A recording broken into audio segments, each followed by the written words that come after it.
Are you sorry that we drifted apart? Da, da, da, da, da, da, da. Right, this is a street view picture, okay? A screenshot, a quick edit. This is one I took in New York a few years back with a Fuji. Okay, hopefully mine looks a little better.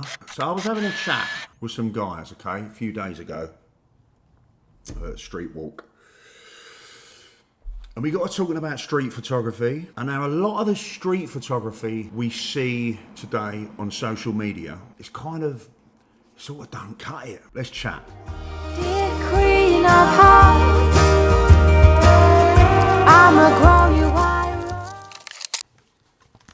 It's a good book. Danny Lyon, one of my favourite photographers. Just released this movie, haven't they? The Bike Riders.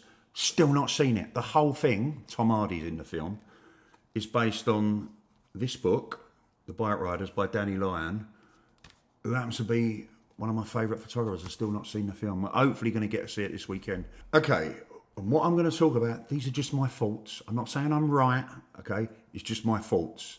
I'm not right, just my thoughts, okay? Don't get all sensitive and stuff. Because people get overly sensitive, don't they, on social media, YouTube. If you're the kind of photographer that just takes photos for the fun of it, that's fine. You're in the best place. I'm not talking to those type of photographers there. I'm talking to the photographer who wants to grow, wants to get bums on seats, i.e.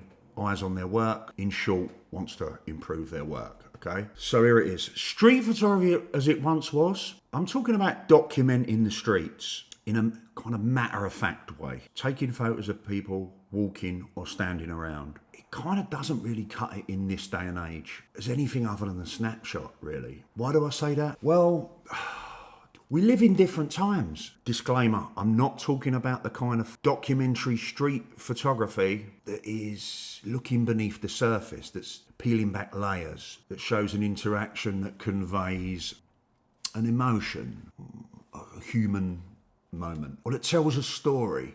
Those street photographs are always going to stand up because of those qualities. I'm talking about matter of fact, just lifting up a camera and documenting the streets in a matter-of-fact way. Like, you know, I've just taken a photograph of someone on the street. Wow, I'll post that. This isn't as impressive as it once was, guys. It was impressive years back, way back when people were impressed because you owned a camera. That was doing the work back then. Seeing a photograph of someone on a street in Paris 40 years ago, it was fascinating for us. Now we can jump a train to Paris from, say, London, where I live, for just a few quid. Like, when we look back at images taken in the 60s and the 70s, etc., before that, even more so, it can feel like nostalgic and out of our grasp as an experience. Like, the world's changed now. It isn't so out of our grasp now. We just don't look back and view the passing of time in the same way as those guys used to. Simply because now we live via media as a way of life. And they didn't back then. The internet also, it's just made the world a hell of a lot smaller. But a lot of the images I see on Instagram, I could see those on Google Street View or Google Earth. Some of the locations I can see via a webcam on YouTube. Like, we've got CCTV cameras that are recording everything these days. Like 30 years ago, being good was good enough. It's not good enough anymore. We have to be going over and above. We have to think outside the box. Like I said, a lot of the images I see on social media, they're pretty much doing the same job that a webcam could do. Turn a webcam on, take a screenshot. Because of that, they're not overly interesting. This is why we have to innovate how we're approaching our craft. We have to think in our time. We have to move with the times. We're so scared of change. Like, to record the world now just as it is, with people walking down the street, it isn't so relevant now because everything's recorded anyway. We need to bring something else to the table. Everyone's got a camera. This is why, like, more now than ever, we have to be willing to take risks with our approach. What we're shooting. We need to be aiming towards facilitating a shift in people's perception as a consequence of them looking at our work. Or we need to be showing to them something about a familiar location or any location that is kind of unusual. They wouldn't usually look at. It's overlooked. Or dare I say it, perhaps even a more stylised approach to how we're taking photographs and also how we post-edit our work. All of it. So for me, photography and street photography in particular has to change. Like I said, I'm not talking about just going out and shooting for fun. If that's your thing, you're just happy just going out, walking casually and just shooting people just for the fun of it, knock yourself out. I'll go so far as to say that that's a worthy attitude. You won't go far wrong in terms of how you feel, and it's the most important thing, right? Being happy. But if you want eyes on your work and you want to progress in terms of being an innovator, then we have to shift how we're approaching the street. We need a shift in our perception before we can hope to create a similar shift in the people looking at our work. We're also so scared of using anything that doesn't feel natural. I want to keep it real. Well, a CCTV camera's real. I want to shoot life as it is. A webcam in Times Square is shooting life as it is. I was never really into this kind of a thing anyway, like documenting life as it is. If I want to see life as it is, I'll stick my head out the window or get on a train to 2-3 stops away. When I look at a photo, I want to be transported to a place that I've not experienced before. And it might be mundane and ordinary, but the photograph is facilitating a shift in how I'm looking at that, at life. I'm not saying we have to reinvent the wheel here, although that might not be a bad thing. The very best street photographers out there who still have those old school values and are still pretty much shooting kind of in the same way that those guys used to way back, they can do it because they're zooming in. And I don't mean zooming in with a lens. I mean fixing on a moment that is revealing something that the average person just wouldn't see.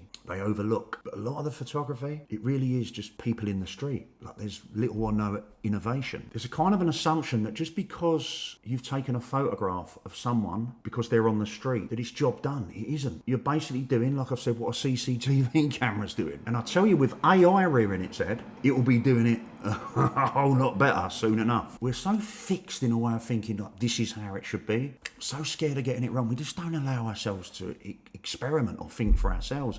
We've all got all these reference points. Well, how should it be? How should street photography look? Like I said, we need to be thinking outside the box. Like, why is people so scared of getting it wrong? Like, why is it so important that street photography stays the way that it's always been? Well, like, we're so afraid of posting a photograph on street photography that's a little bit different.